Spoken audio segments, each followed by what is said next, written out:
The morning sun cast long shadows across the frost-covered gardens of Windsor Castle as King Charles III stood by the tall windows of his private study. The December air was crisp and cold, but, inside the castle, warmth radiated from the crackling fireplace. Today was different from any other Christmas preparation he had experienced in his 76 years of life. This would be his third Christmas speech as king, but the first where his entire family would stand beside him, united in a way that seemed impossible just a few years ago. Charles adjusted his navy blue suit jacket and touched the small photograph on his mahogany desk. It was a picture from the previous Christmas, showing him alone at the podium, delivering his message to the Commonwealth. The image reminded him of how isolated he had felt during those early months of his reign, when the weight of the crown seemed heavier than ever, and family tensions ran high like storm clouds gathering before a tempest. The sound of footsteps echoed through the corridor outside his study. Charles recognized the familiar pattern immediately. It was Catherine, the Princess of Wales, walking with her characteristic grace and purpose. Even through the thick wooden door, he could sense her presence, the calm strength that had become the backbone of the royal family during the most challenging times. Catherine knocked gently before entering. She wore a deep emerald dress that complemented her auburn hair, which was styled in soft waves that framed her face. Her smile was genuine and warm, the kind that had captured the hearts of the British people and had helped heal wounds that once seemed impossible to mend. "Your Majesty," she said with a small curtsy, though her tone was affectionate rather than formal.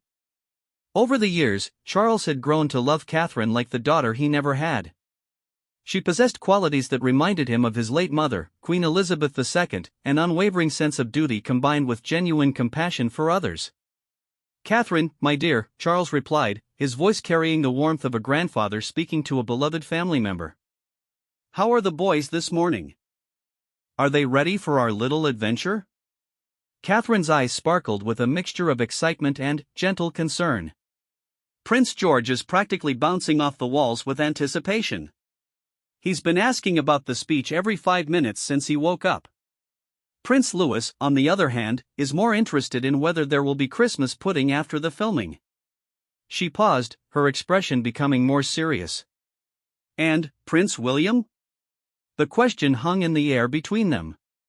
William's relationship with his father had been complicated for years, marked by disagreements about royal duties, personal choices, and the painful memories of his mother's death. But something had shifted in recent months, a gradual thawing that both men had been too proud to acknowledge directly. "He'll be here," Charles said quietly, though uncertainty flickered in his eyes. "He promised he would be here." Catherine moved closer to the window where Charles stood, and together they looked out at the sprawling grounds of Windsor Castle. The ancient oak trees were bare, their branches reaching toward the pale winter sky like arms in prayer. In the distance, they could see the small crew setting up equipment in the castle's blue drawing room, where the Christmas speech would be recorded. "You know," Catherine said softly, "this means everything to him, even if he doesn't say it out loud. William has been carrying so much weight on his shoulders, trying to balance being a father, a husband, and a future king. Having his family stand with him today, having you stand with him, it's more important than you might realize." Charles nodded, remembering his own struggles when he was William's age. The pressure to be perfect, to never show weakness, to carry the expectations of an entire nation while still trying to be a good father and husband. He had made mistakes along the way, choices that had caused pain to the people he loved most. But perhaps it wasn't too late to build something better, something stronger. "I've been thinking about my mother a great deal lately," Charles admitted. "She had this remarkable ability to bring the family together, especially during Christmas. Even when we disagreed about things, even when the press was being particularly harsh, she could create this sense of unity that made everything else fade into the background." Catherine placed a gentle hand on Charles's arm. "She would be so proud of what you're trying to do today. Bringing the family together for the Christmas speech isn't just about tradition or public relations. It's about showing the world that even royal families go through difficult times, but love and forgiveness can heal almost any wound." The sound of children's laughter echoed from somewhere deep within the castle, growing louder as small feet ran across marble floors. Prince George and Prince Louis were approaching, their excitement barely contained. Charles felt his heart lift at the sound. His grandsons had become one of the greatest joys of his life, reminding him of the simple pleasures that existed beyond the formality of royal duties. Prince George appeared in the doorway first, his blonde hair slightly tousled despite Catherine's earlier efforts to tame it. At 12 years old, he was beginning to understand the weight of his future role, but today he looked like any other excited child on Christmas Eve. "Grandpa King," George called out, using the special name he had given Charles when he was much younger. "Are we really going to be on television with you? Will everyone in England see us?" Charles knelt down to George's level, his formal posture melting away as he became simply a grandfather talking to his grandson. "Not just England, my boy.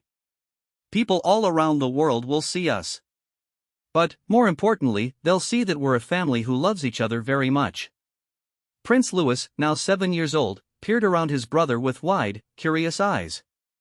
He was still young enough to be more interested in the adventure than the significance of the moment. "Will there be cameras everywhere? Can I wave at them?" "You can wave if you'd like," Catherine said, smoothing Louis's hair with a mother's practiced touch. "But, remember what we talked about? We're going to stand very quietly while Grandpa King gives his speech, and then, afterward, we'll have our special Christmas tea." Charles stood up, feeling a mixture of nervousness and anticipation that reminded him of his first public speech decades ago. But this was different. This wasn't about him proving himself as a monarch, it was about showing the world that the royal family, like any family, could overcome challenges and find strength in unity. "Where's Papa?" Louis asked, looking around the study as if William might be hiding behind one of the tall bookshelves. "He's coming," Charles said, hoping his voice sounded more confident than he felt. He had some last-minute preparations to take care of. Catherine caught Charles's eye and gave him a small, reassuring nod. She understood the delicate nature of the situation better than anyone. William's decision to participate in the joint Christmas speech had not been made lightly. For months, there had been discussions, sometimes heated, about the direction of the monarchy and how the family should present itself to the public. The recent health challenges that both Charles and Catherine had faced earlier in the year had served as a wake-up call for everyone. Life was precious and unpredictable, and old grudges seemed less important when confronted with the reality of mortality. The cancer diagnoses had forced difficult conversations about forgiveness, family, and what truly mattered in life. "Tell us about Christmas when you were little, Grandpa King," George said, settling into one of the leather chairs that were almost too big for him. "Did you have Christmas speeches then, too?" Charles smiled at the question, remembering himself as a young boy, watching his mother prepare for her annual Christmas broadcast. "Well, your great-grandmother Queen Elizabeth started giving Christmas speeches when I was about your age, George. I remember sitting in a room very much like this one, watching her practice her words over and over again until they were perfect." "Was she nervous?" Louis asked, climbing onto the arm of George's chair despite Catherine's gentle look of disapproval. "I think she was, sometimes," Charles replied honestly. But she never let it show. She believed that the Christmas speech was one of the most important things she did each year because it was a chance to speak directly to people's hearts, to remind them that no matter what challenges they faced, there was always hope for better days ahead. Catherine moved to the window again, checking her watch discreetly. The filming was scheduled to begin in less than an hour, and William still hadn't arrived. She pulled out her phone and sent a quick text message, hoping for a response that would ease the growing tension in the room. "Mama, is Papa coming?" George asked, his young intuition picking up on the adult's unspoken concerns. "Of course he is, sweetheart," Catherine replied, her voice steady and reassuring. "He promised he would be here, and Papa always keeps his promises." Charles watched this exchange and felt a deep admiration for Catherine's ability to remain calm under pressure. She had learned to navigate the complexities of royal life while still maintaining her authenticity and warmth. In many ways, she had become the stabilizing force that the family needed during uncertain times. The study door opened again, and a member of the castle staff appeared. "Your Majesty, the production team is ready for the final rehearsal whenever you are." Charles nodded. "Thank you. We'll be down in just a few minutes." As the staff member departed, Charles turned to his family. "Well then, shall we go and practice?" Even if William is running a bit late, we can still prepare everything else." George and Louis jumped up with enthusiasm, their earlier excitement returning in full force. Catherine gathered her small purse and checked her appearance one final time in the mirror that hung near the door. "Grandpa King," George said as they prepared to leave the study, "what are you going to say in your speech? Is it going to be different because we're with you?" Charles paused, considering the question carefully. "You know, George, I think it will be different. When I'm standing up there alone, I sometimes forget that I'm talking to real people, mothers and fathers, grandparents and children, people who are celebrating Christmas just like we are. But, with all of you beside me, I'll remember that the most important message anyone can share at Christmas is that love is stronger than anything else in the world." As they walked through the corridors of Windsor Castle toward the blue drawing room, Charles felt a sense of anticipation that he hadn't experienced in years. The ancient walls seemed to whisper with the memories of countless Christmas celebrations, generations of royals who had gathered here to mark the holiday season. The blue drawing room had been transformed for the occasion. Soft lighting created a warm, intimate atmosphere, while cameras and sound equipment were positioned to capture every detail of the historic moment. A beautiful Christmas tree stood in the corner, decorated with traditional ornaments that had been used by the royal family for decades.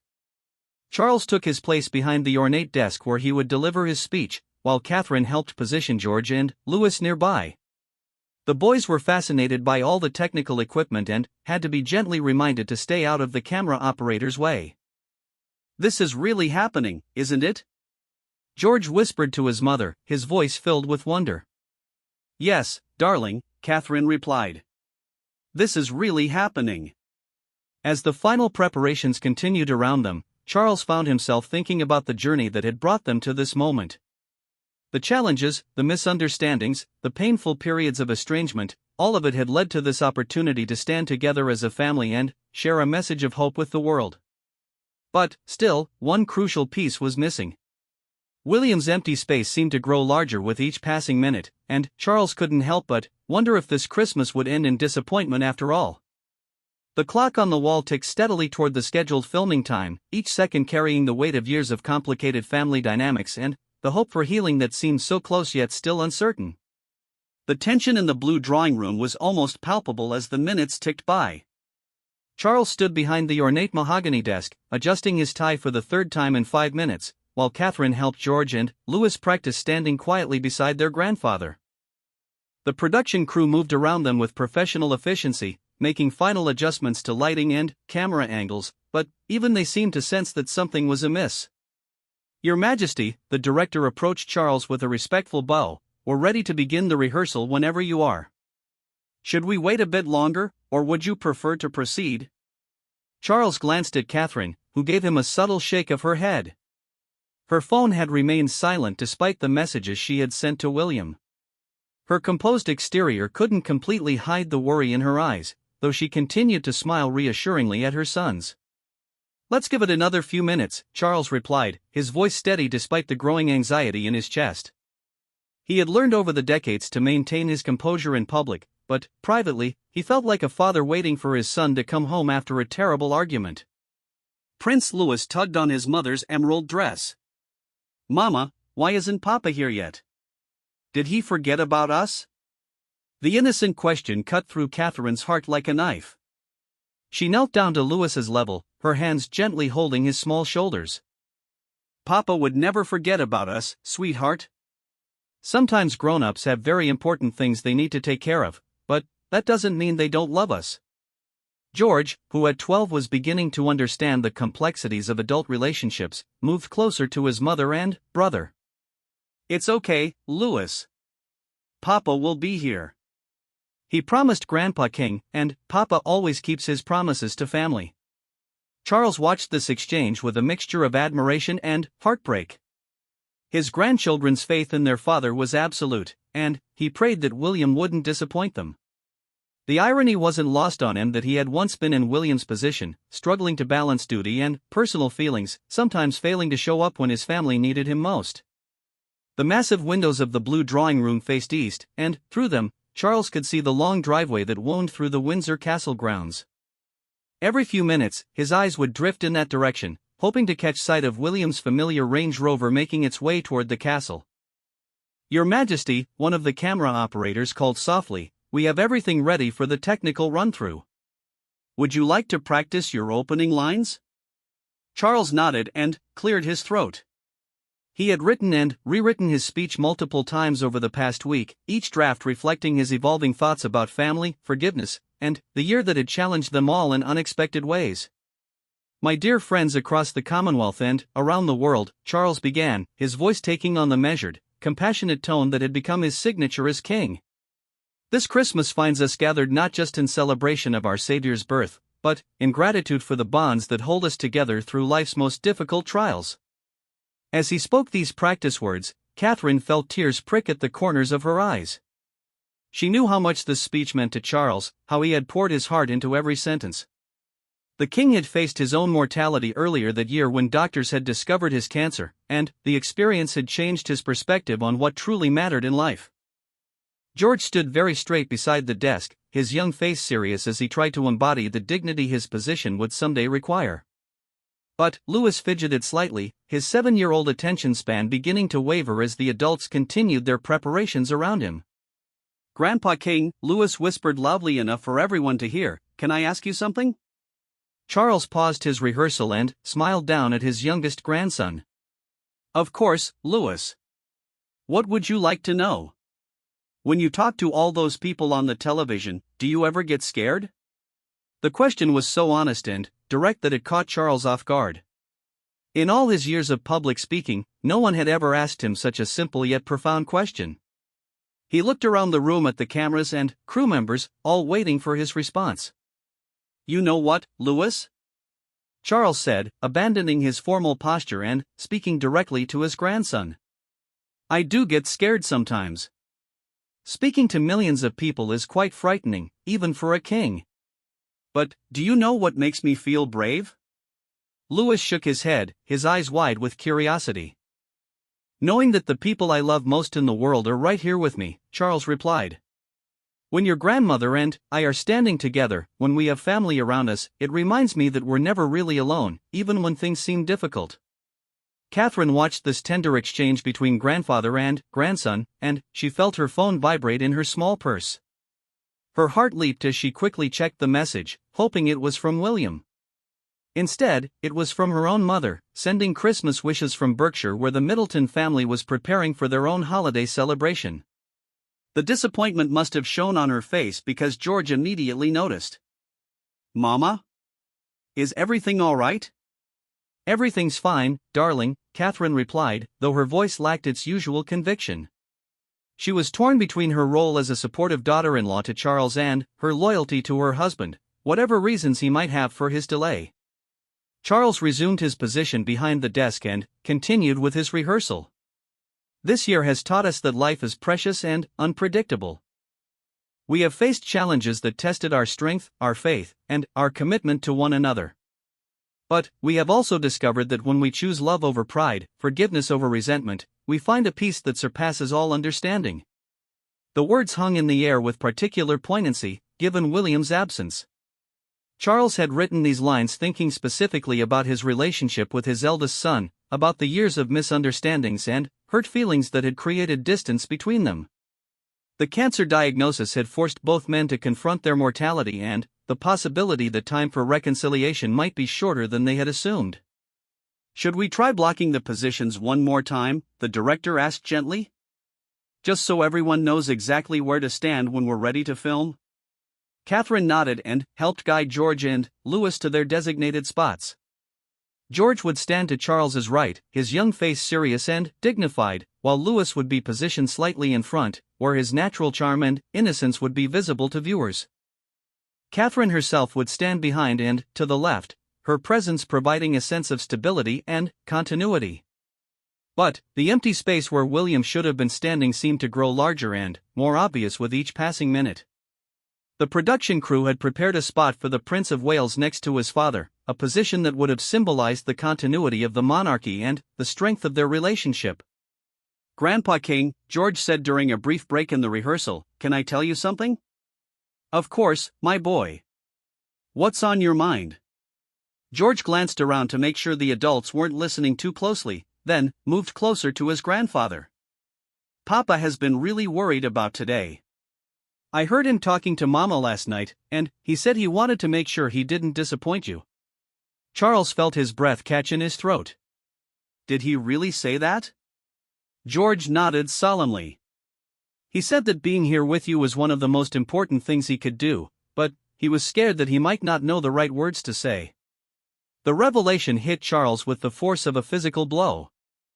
All this time, he had been worried that William might not show up because he didn't care enough, when in reality, his son might be struggling with the exact opposite problem, caring too much and fearing that he would somehow fail to meet expectations. Catherine, who had been pretending not to listen to the conversation, felt her heart break for both her husband and her father-in-law. She understood William's fears better than anyone. He had spent his entire adult life preparing to be king, but he had also watched his father struggle with the weight of the crown and the constant scrutiny that came with it. "Your Majesty," one of the production assistants approached hesitantly, "we really should begin filming soon. The broadcast schedule is quite tight, and we still need time for editing." Charles looked at his watch and realized that they had already delayed the filming by 30 minutes. The Christmas speech was scheduled to air in just a few hours, and there were technical requirements that couldn't be pushed back indefinitely. "Just a few more minutes," Charles replied, though his voice carried less certainty than before. He was faced with an impossible choice: proceed without William and potentially damage their relationship further, or continue waiting and risk creating problems for the entire production. Catherine made a decision. She walked over to Charles and spoke in a low voice that the children couldn't hear. "Your Majesty, perhaps I should try calling William directly. He might not be receiving text messages, or there might be some sort of emergency we don't know about." Charles nodded gratefully. "Please do. And, Catherine, thank you for everything you've done to bring this family together. Your mother-in-law would be so proud of the woman you've become." The mention of Diana's name hung in the air between them. Catherine had always felt the weight of following in the footsteps of such a beloved figure, but she had found her own way to serve the crown and the people while remaining true to herself. As Catherine stepped into the corridor to make her phone call, Charles gathered his grandsons around him. The blue drawing room, with its pale blue silk wall coverings and ornate gilded furniture, had witnessed countless historic moments over the centuries. Royal children had played here, important decisions had been made, and now it was about to host what Charles hoped would be a new chapter in the monarchy story. "Boys," Charles said, sitting down in one of the upholstered chairs so that he was at their eye level, "I want you to know how proud I am of both of you. Standing here with me today, helping me share our Christmas message with the world, it means more to me than you can possibly understand." "Are we really helping?" Louis asked, his face brightening at the thought that he was doing something important. "You absolutely are," Charles assured him. "When people see us together as a family, when they see that we care about each other and support each other, it gives them hope for their own families. Sometimes the most powerful message we can share isn't what we say with words, but what we show through our actions." George, with the wisdom that sometimes comes to children who grow up in unique circumstances, looked thoughtfully at his grandfather. "Grandpa King, do you think Papa is scared because he loves us too much?" The question was so perceptive that Charles had to take a moment to compose himself before answering. "I think you might be exactly right, George.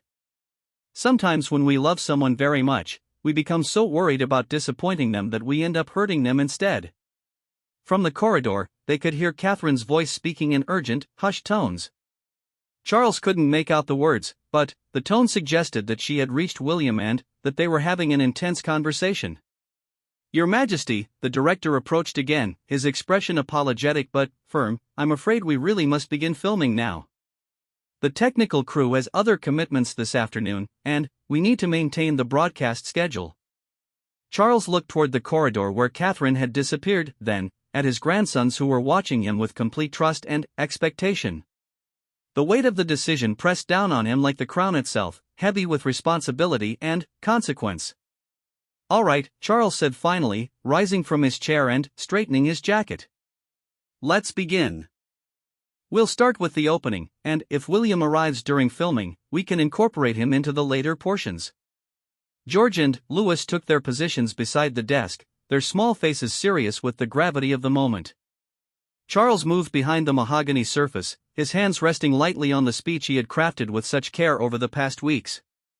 The cameras began to roll, and Charles felt the familiar transformation that occurred whenever he stepped into his public role.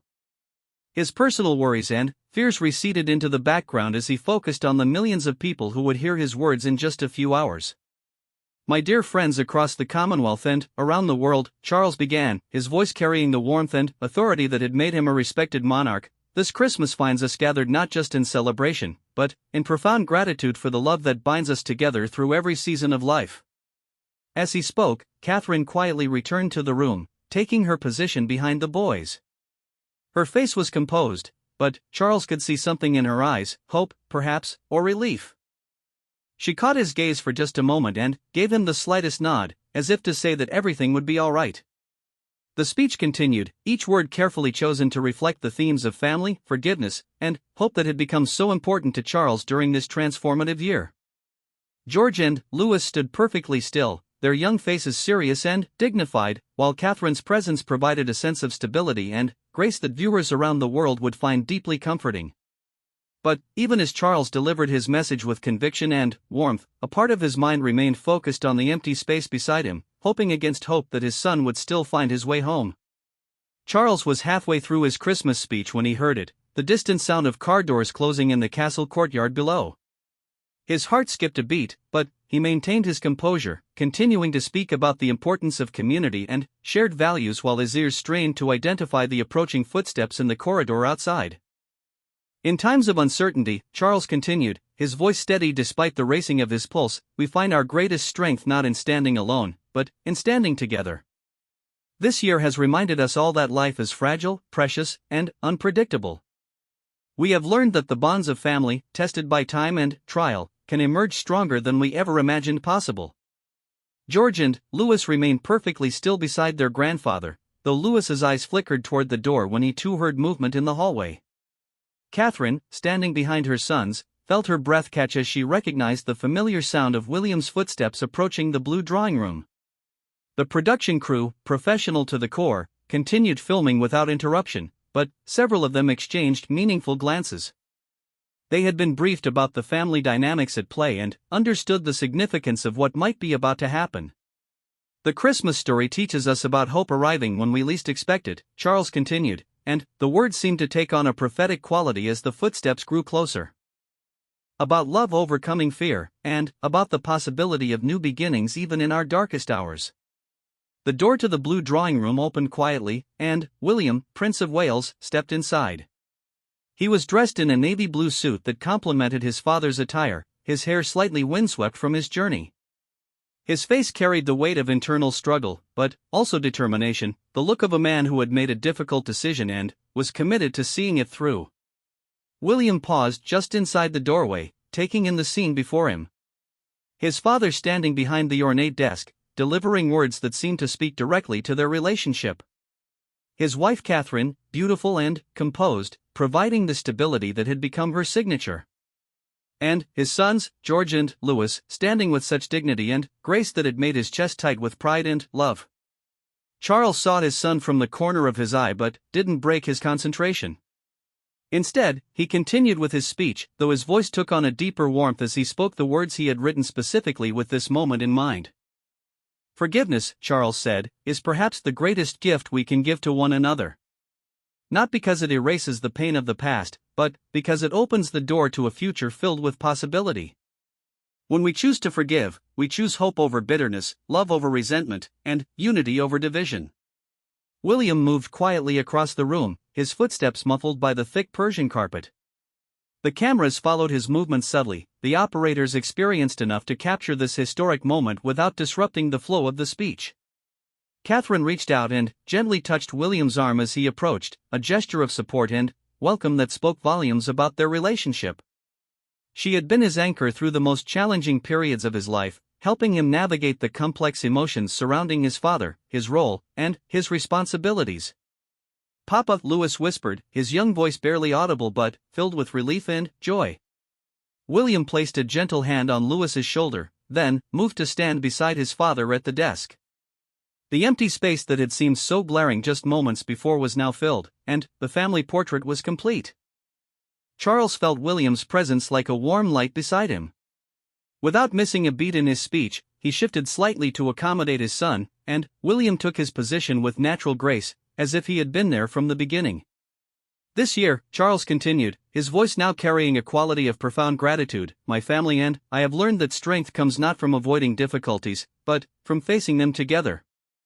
We have discovered that even the deepest wounds can heal when we approach them with humility, honesty, and love. William stood tall beside his father, his own emotions threatening to overwhelm him as he listened to words that seemed to encapsulate everything he had struggled to express over the past months. The cancer diagnoses that had struck both his father and his wife had forced him to confront his own mortality and the fragility of the relationships he held most dear. The production crew captured every nuance of this moment, the way William's jaw tightened as he fought back emotion, the subtle smile that crossed Catherine's face as she watched her husband take his place beside his father, the way George and Louis seemed to stand even straighter now that their family was complete. To those watching around the world who may be facing their own family challenges, Charles said, his eyes briefly meeting William's before returning to the camera, I want you to know that reconciliation is always possible. It requires courage, certainly. It demands that we set aside our pride and our need to be right. But the reward, the restoration of love and trust, is worth every difficult conversation, every moment of vulnerability. William felt tears prick at the corners of his eyes as he listened to his father speak. These words were meant for him, he knew, but they were also meant for every family struggling with similar issues around the world. The monarchy's greatest power had always been its ability to reflect the experiences of ordinary people while providing hope and inspiration for better days ahead. The birth of Christ reminds us that God enters our world not in power and majesty, but in vulnerability and love, Charles continued. A tiny baby, dependent on his family for everything, yet carrying within him the power to change the world. This Christmas, as we gather with those we love, let us remember that the smallest gestures of forgiveness and kindness can have the most profound impact. George watched his father and grandfather standing side by side, and felt a sense of completion that he hadn't even realized he was missing. At 12 years old, he was beginning to understand the complexities of adult relationships and the courage it required for his father to be here today. The cameras continued to roll as Charles moved into the final portion of his speech. William found himself remembering Christmas mornings from his childhood, before the complexities of adult life had created distance between him and his father. He thought about his mother Diana, and how she had always encouraged him to lead with his heart. Standing here today, supporting his father while being supported by his wife and children, felt like the kind of choice she would have been proud of. As we celebrate this Christmas together, Charles said, his voice taking on the cadence of a blessing, let us carry forward the message of hope, love, and reconciliation. Let us be brave enough to reach out to those we may have been separated from. Let us be generous enough to forgive, and humble enough to ask for forgiveness when we have caused harm. Catherine watched her family standing together and felt a profound sense of gratitude. The past year had tested them in ways they never could have imagined. Her own cancer diagnosis had brought the family together in new ways, forcing difficult conversations about what truly mattered. Watching Charles and William work through their relationship had been painful at times, but seeing them now, united in purpose and love, made every challenging moment worthwhile. In closing, Charles said, preparing for the final words of his speech, I want to thank you for your continued support, your prayers during our family's health challenges this year, and your patience as we, like all families, continue to learn and grow together. From my family to yours, from our hearts to your homes, we wish you a Christmas filled with peace, joy, and the certain knowledge that you are deeply loved. As Charles concluded his speech, a moment of profound silence filled the blue drawing room. William turned to face his father fully, and the two men looked at each other with an understanding that transcended words. Years of hurt and misunderstanding seemed to dissolve in that moment, replaced by the recognition of shared love and common purpose. Thank you, William said quietly, his words meant for his father but audible to everyone in the room. Thank you for including us. Thank you for everything. Charles felt his composure finally begin to crack. Thank you for coming home, son. The cameras captured this intimate moment between father and son, understanding instinctively that they were witnessing something historic, not just for the royal family, but for families everywhere who struggle with forgiveness and reconciliation. George and Louis looked up at their father and grandfather with shining eyes, sensing the importance of what had just transpired even if they didn't fully understand all the complexities involved. Catherine moved to join her husband, and Charles reached out to include her in what became a spontaneous family embrace. "That's a wrap," the director called softly, recognizing that nothing they could script or stage would be more powerful than this authentic moment of family reunion and love. As the cameras stopped rolling and the production crew began to pack up their equipment, the royal family remained standing together, reluctant to break the spell of this perfect moment. Outside, snow had begun to fall gently across the Windsor Castle grounds, adding a magical quality to what was already feeling like a Christmas miracle. "I'm sorry I was late," William said, addressing his father but including Catherine and the boys in his gaze. "I almost didn't come. I was scared that I would say the wrong thing, or that my presence would somehow diminish what you were trying to accomplish." Charles shook his head firmly. "Your presence could never diminish anything, William. You are my son, and you belong here. We belong together. Can we watch ourselves on television later?" Louis asked, breaking the emotional intensity with the practical curiosity of a 7-year-old. Everyone laughed, the sound breaking the tension and reminding them that despite their royal status, they were fundamentally just a family who loved each other. "Of course we can," Catherine said, ruffling Louis's hair. "We'll make some hot chocolate and watch together, just like any other family on Christmas Day." As they prepared to leave the blue drawing room, Charles took one last look around the ornate space where so much history had been made, and where today, a new chapter in their family's story had been written. The Christmas speech would air in just a few hours, but the real gift had already been given, the restoration of trust, love, and unity that would serve as the foundation for whatever challenges lay ahead. William placed his arm around his father's shoulders as they walked toward the door, a gesture that would have been unimaginable just a year earlier. Catherine followed with George and Louis, her heart full of gratitude for the healing that had taken place and hope for the future they would build together. The snow continued to fall outside Windsor Castle, blanketing the ancient grounds in pristine white and creating the perfect backdrop for what had turned out to be a truly perfect Christmas morning. The afternoon sun cast golden light through the tall windows of the private dining room at Windsor Castle as the royal family gathered around an intimate table set for 6. The formal Christmas speech had been completed, edited, and was now ready to broadcast to millions of people around the world in just a few hours. But, for now, they were simply a family sharing Christmas tea together, away from cameras and the weight of their public roles. Catherine poured tea from a delicate china service that had belonged to Queen Elizabeth II, the familiar ritual bringing comfort and normalcy to what had been an emotionally charged day. The boys had changed out of their formal suits into comfortable jumpers, and even Charles had loosened his tie and seemed more relaxed than he had in months. "Grandpa King," Louis said, reaching for a small sandwich from the tiered serving tray, "when everyone watches us on television tonight, do you think they'll know that Papa was scared?" William nearly choked on his tea at his younger son's directness. "Louis, what makes you think I was scared?" "Because you kept checking your watch in the car, and you made Mama call you 3 times before you came inside," Louis replied matter-of-factly, his 7-year-old honesty cutting straight to the truth. George giggled at his brother's observation. "And you kept asking if your hair looked all right, even though Mama had already told you it was fine." William looked around the table at his family, all of whom were trying not to smile too obviously at his son's perceptive comments. "Well," he said, his voice carrying a mixture of amusement and vulnerability, "I suppose there's no point in denying it. I was terrified." Charles set down his teacup and looked at his son with compassion. "What frightened you the most?" The question hung in the air between them, and William took a moment to consider his answer carefully. The past year had forced him to confront so many fears, about his father's health, about Catherine's cancer diagnosis, about his own readiness to eventually become king, and, most of all, about the state of his relationship with Charles. "I was afraid of disappointing you," William said finally, his voice quiet but steady. "I was afraid that I would say something wrong, or stand in the wrong place, or somehow diminish the message you wanted to share.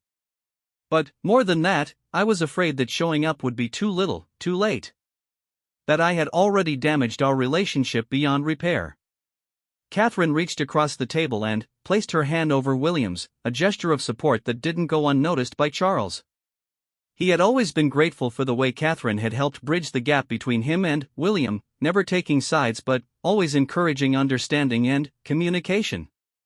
"My dear boy," Charles said, using an endearment he hadn't spoken in years, "nothing you could ever do would damage our relationship beyond repair. Yes, we've had our differences. Yes, there have been times when we've hurt each other with our words and our actions. But you are my son, and that bond is stronger than any disagreement or misunderstanding." George, who had been listening to this adult conversation with the seriousness that came naturally to him, spoke up suddenly.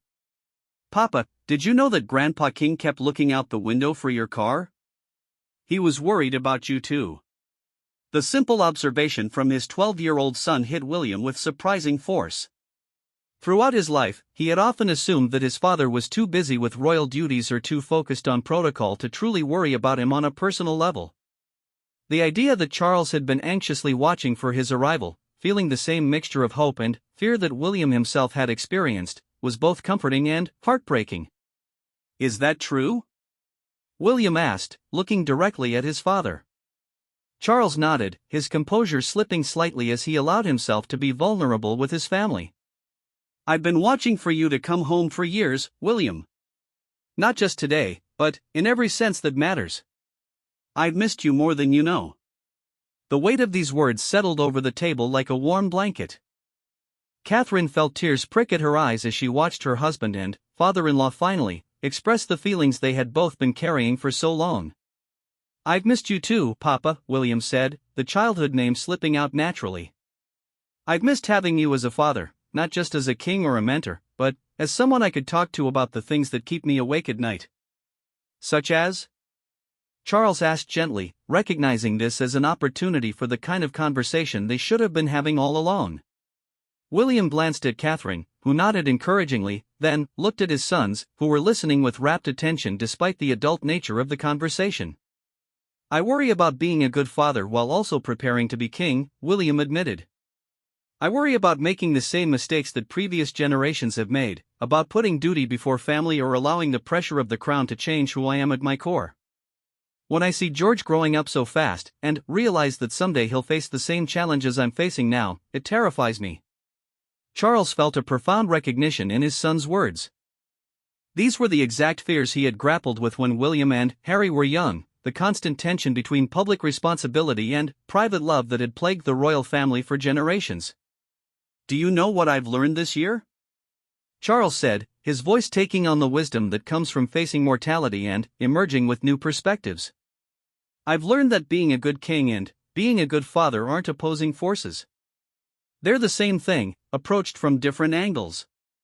When we lead with love, when we prioritize the well-being of those entrusted to our care, whether that's our family or our subjects, we rarely go wrong." Louis, who had been quietly eating his way through the sandwich selection, suddenly looked up with a serious expression. "Papa, are you going to be king someday like Grandpa King?" The question, asked with a child's innocent curiosity, brought a smile to everyone's faces. "Yes, Louis," William replied. "Someday, when I'm much older, I'll be king. And someday after that, when George is older, he'll be king too." "Will you be scared?" Louis asked. William considered the question seriously, looking around the table at his family. "I probably will be scared sometimes, yes. But I hope I'll remember today, and how brave Grandpa King was to ask all of us to stand with him. Being scared doesn't mean we can't do important things. It just means we need people we love to help us be brave." Catherine smiled at her husband's response, proud of how he had learned to be honest about his vulnerabilities while still providing security for their children. "And you'll have all of us to help you," she added. "Just like we helped each other today." George, who had been thinking deeply about everything he had heard, suddenly spoke up. "Grandpa King, in your speech today, you talked about forgiveness. Are you and Papa forgiving each other for something?" The directness of the question caught both Charles and William off guard. They had been speaking in careful adult language about their relationship challenges, but George had cut straight to the heart of the matter with the clarity that children often possess. Charles and William looked at each other across the table, and something passed between them that required no words. Years of accumulated hurts, misunderstandings, and missed opportunities for connection seemed to dissolve in that moment of honest recognition. "Yes, George," Charles said finally. "We are forgiving each other. Sometimes when people love each other very much, they can still hurt each other's feelings by accident. When that happens, the brave thing to do is to say you're sorry and to forgive each other so you can start fresh.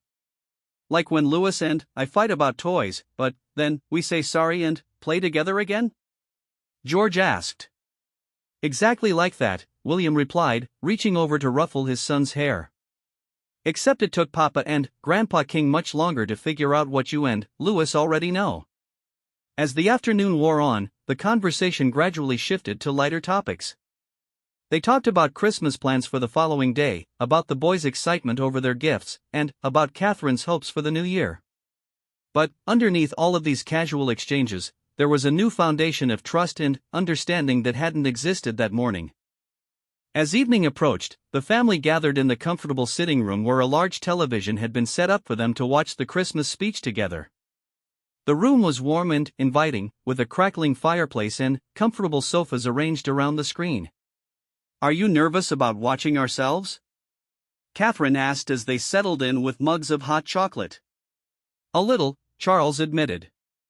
"It's always strange to see oneself on television, but knowing that millions of people around the world will be watching with their own families makes it feel even more significant." The broadcast began with the familiar opening music and graphics, and then, there they were, the royal family as the world would see them, standing together in the blue drawing room with warmth and unity that was clearly genuine. "Look, there's Papa arriving!" Louis exclaimed as the cameras captured William's entrance and his movement to join the family.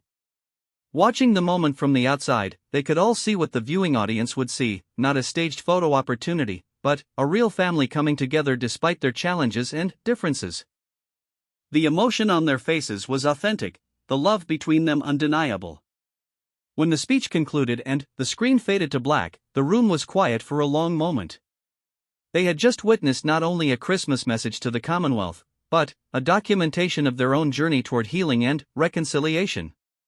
"I'm proud of all of us," Catherine said softly, breaking the silence. "So am I," Charles agreed. "Whatever challenges we face in the future, I believe we'll face them together." William stood up and moved to the window, where snow was still falling gently across the Windsor Castle grounds. His family joined him there, and they stood together looking out at the peaceful winter landscape. "Thank you," William said, addressing his father but including everyone in his gaze. "Thank you for reminding me what matters most. Thank you for showing me that it's never too late to come home." Charles put his arm around his son's shoulders, a gesture that felt natural and right for the first time in years. "Thank you for having the courage to walk through that door today. You'll never know how much it meant to me." As the evening settled around Windsor Castle and families across the Commonwealth gathered to share their own Christmas celebrations, the royal family stood together at the window, watching the snow fall and feeling grateful for the gift of reconciliation that had made this Christmas truly special. Outside, the ancient oak trees stood like sentinels in the winter landscape, their bare branches reaching toward the star-filled sky. Inside the castle, a family that had found its way back to each other prepared to face whatever the future might bring, secure in the knowledge that love, forgiveness, and second chances were the most precious gifts of all. The Christmas speech would be remembered as one of the most moving and authentic broadcasts in royal history, not because of its eloquent words or perfect staging, but because it captured a genuine moment of family healing that resonated with people around the world. For Charles, Catherine, William, George, and Louis, it would always be remembered as the Christmas when they learned that coming home to each other was the greatest gift they could give or receive. As they prepared to retire for the evening, each carrying with them the warmth of reconciliation and the promise of a stronger future together, the snow continued to fall softly on the grounds of Windsor Castle, covering the world in pristine white and creating the perfect ending to a perfect Christmas day of forgiveness, love, and new beginnings.